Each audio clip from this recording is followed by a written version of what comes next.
Labudis visiems! Grįžtu po labai ilgo laiko su iš tikrųjų labai dideliu projektu. Turbūt vienas didžiausių projektų ever, kokius esu kada nors bandžiusi įgyvendinti. Ir nors buvau dingusi nemažam laikui, galvojau, daugiau nebedarysiu video iš tikrųjų, tikrai prisipažinsiu, bet norėjau labai šitą parodyti. Todėl, kad tai, ką matote dabar už nugaros, visą tai kuriu savo rankomis. Ir iš tikrųjų ši erdvė bus tikrai nuostabi ir aš noriu visiems jums ją parodyti ir papasakoti, kas čia bus. Tai tikrai beveik viską filmavau, didžiąją dalį dalykų, tai parodysiu, ką ir kaip dariau, nes tikrai labai fainų idėjų gimė per visą šitą laikotarpį ir vien tai, kad aš darau viską savo rankom, turėjau labai nedidelę pagalbą iš kelių žmonių, o toliau visą kitą darau pati. Tai va, tai toks labai nemenkas iššūkis, turint omeny, kad aš nesu ten kažkokia labai didelė statybininkė ir panašiai. Tai va, tai noriu parodyti. Aišku, dabar čia vis tokia betvarkė statybinė ir visa kita, labai daug čia visko aplink mėtosi, tai nekreipkite dėmesio, taip jau būna statybose.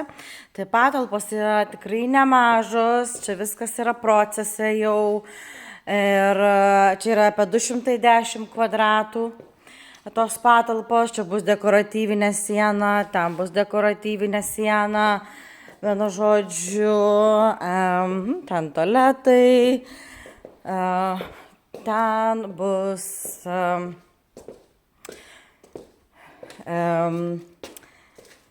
čia va dar viena mano dekoratyvinė siena, kurią dar nepabaigus esu iki galo, bet šiaip labai gražiai atrodo jau dabar, bet dar reikia pabaigti ją ir ten bus, ten net nerodysiu, nes tenais bus mano tarnybinės patalpos. Ir dar vienas kambariukas štai čia.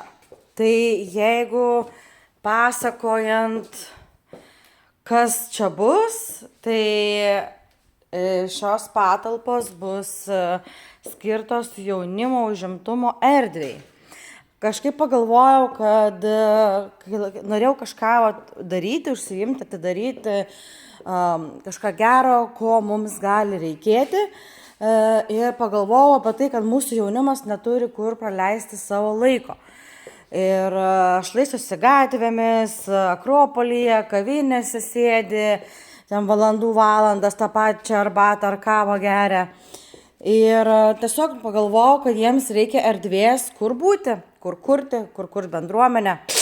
Tai va, tai tokios patalpos ir nusimato štai čia. Ir vadinsis New Gen Hub, tai New Generation Hub, naujos generacijos, kaip čia pasakyti, jaunimo erdvė. Ir vienu žodžiu, čia rinksis paaugliai nuo 15 iki 18 metų. Tai va, ir čia bus pagrindinė jų erdvė, va, būtent kur dabar stovim. Planuoju čia įrengti tokį kaip lounge'ą, čia PS5, Nintendo zona, paskui stalo žaidimai, tokie kaip stalo futbolas, stalo tenisas, žodžiu, vietos atsisėsti, kur būti, bendrauti. Šios kelios kolonos tokias padarysiu, tokias kaip brainstorminimo, arba galima ant jų rašyti. Paskui čia, kur tas kambariukas buvo, tai čia planuoju padaryti podcastų kambarį. Ir tai va, viskas dabar yra dar į paruošime, dar labai nemažai darbo liko. O štai čia, šitam kambarį darys tokį kaip study room. Tai čia bus, aišku, didelis televizorius, ar ne, vietos, kur atsisėsti, kur ar kažką mokintis, ar kurti projektus, ar, nežinau, ar seminarams, pavyzdžiui, vieta, nes bus dideli stalai ir bus galima ir patalpas šitas ir išsinuomoti ir kitiems žmonėms, jeigu norės kažkas seminarus vesti. Tai va, ir kažkokias edukacinės veiklas sugalvoti ir patiem tiem paaugliam.